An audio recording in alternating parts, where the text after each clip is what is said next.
Hi everyone, welcome back. This is John and I'm here to help you master your money and create your wealth. And in today's video, I'll be discussing some basic terms which an investor should know, and these terms help an investor to gauge his investment portfolio realistically in a realistic time frame. And it makes you feel and look smarter. We will cover how an average person operates in his daily routine and how an investor, after learning these basic terms, starts investing into the portfolio and creating more wealth for himself. And if you want to learn these basic terms, make sure you keep on watching this video and make sure you subscribe to it and like the video. So first of all, we'll talk about the vicious cycle or the rat race cycle which normally people follow. They work from 9 to 5, they work for 5 days in a week and they get income. Out of that income, they pay their tax bills first, then they pay for their rent. After that, they pay for their bills like water bill, electricity bill, gas bill, and they have after that they got left with some savings or no saving. If they got some savings, sometimes they spend it on their lifestyle and left with no saving.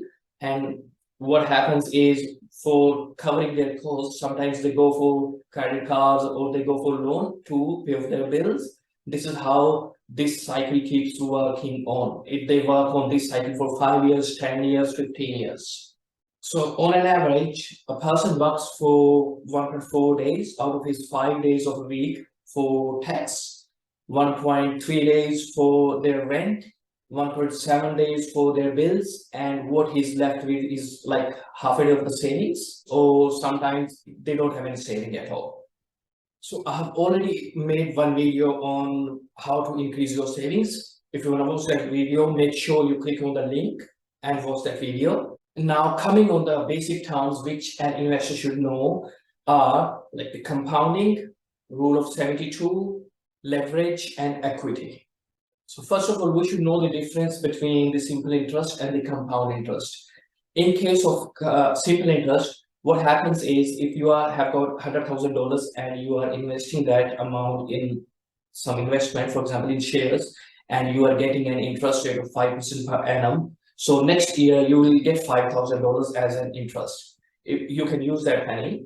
But if you invest those $5,000 again with the same shares for the next year, you will get interest on the principal amount plus the interest you have received in year one. So this is called the compound interest. So the compound interest is the process of investing the interest with the principal amount and getting more interest. So in this example, if you see with the simple interest of 5% per annum, you are making $100,000 in 20 years. But on the other side, with the compound interest, you are making $165,000 in 20 years. So that with the compound interest, the money grows faster as compared to the simple interest.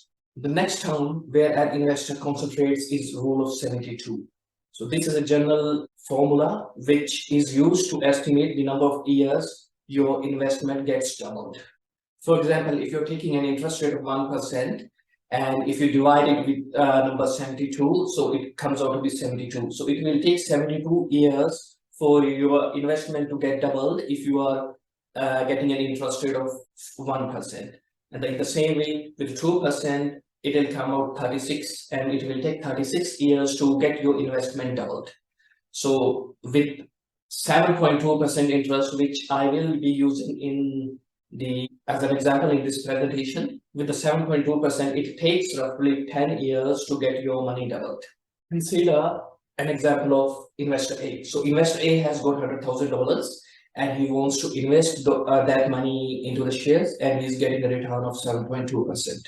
And in 10 years, his money will get doubled.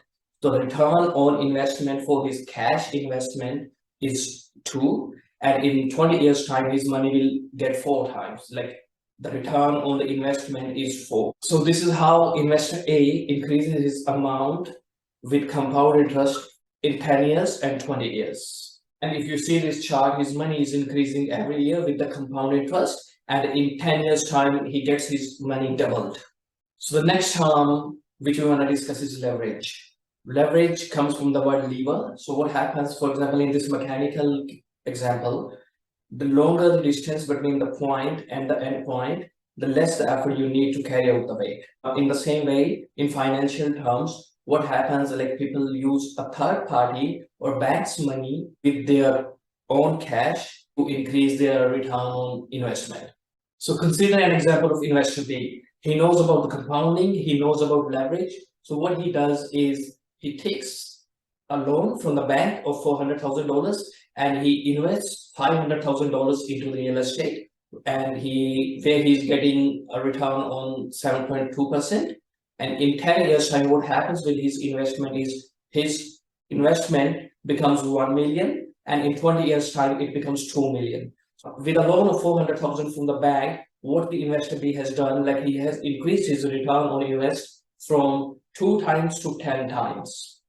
And in 20 years, it becomes from 4 times to 20 times. And the next term which I want to discuss is equity. So equity is the value of your investment at a given time minus the liabilities. For example, in case of investor A, his equity in 10 years became $100,000, and in 20 years, his equity was $300,000. And in case of investor B, his equity in 10 years becomes $500,000, and in 20 years, it becomes roughly 1.5 million. So this is how investor B has taken a smart move by taking compounding and leverage in his equation and increasing his equity. The 7.2% rate of return, which we have taken into this example, is the average for investments in real estate in our country. There are more suburbs in the country where you can get more than this rate of returns. In some suburbs, you can get 10%, you can get 15% rate of return. And this is where we can help you. We can help you in finding the suburbs where you will get more and more capital growth. This takes a lot of research from our side. And if you need any help, you can just let us know. And if you want to take the worst case scenario into the consideration, what you can do is you can reduce the rate of return by half. For example, if I reduce it to 3.5%, and then let's see what happens on the figures, like what kind of figures we get from 3.5% rate of return.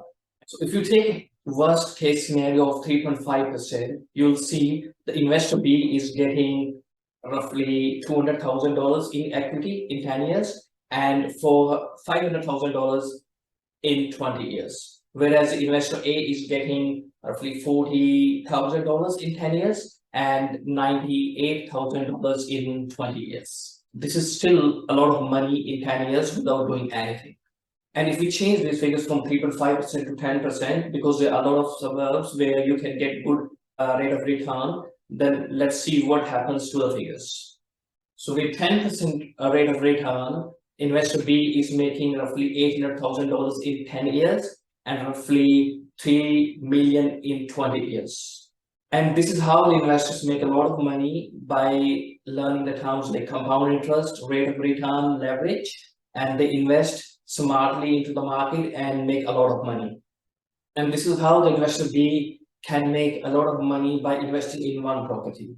But if he keeps on increasing his portfolio by adding more properties into his portfolio, he can make a lot of money. Let's see what happens if he invests into more properties. So in this chart, we have taken an example of 7.2% rate of return.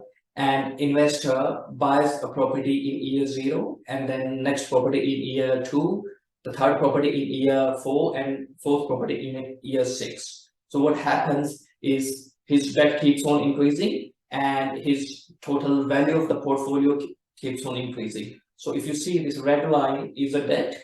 After buying 4 properties, the red line stays constant because he's not buying any more properties now, but his total portfolio, the total value of the property is increasing and the net equity is increasing at a bigger rate now. If you see the total value of his portfolio, the blue line is getting more and more every year, and his net equity, which is the green line, is also increasing. But the red line stays constant after his 4 purchases.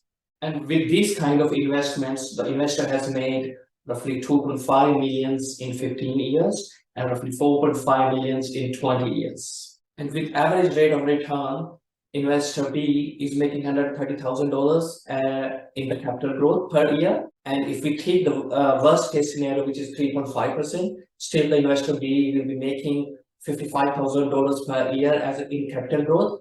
And if we take the better scenario, which is 10% return, investor B will be making $200,000 per year in capital growth only. And this is purely the capital growth which I'm taking into consideration. And there are a lot of other factors which come into play, like positive cash flow, depreciation, tax benefits, which I will be covering in my future video. So guys, this is how a lot of investors in the market are investing smartly and making a lot of money and increasing their portfolio.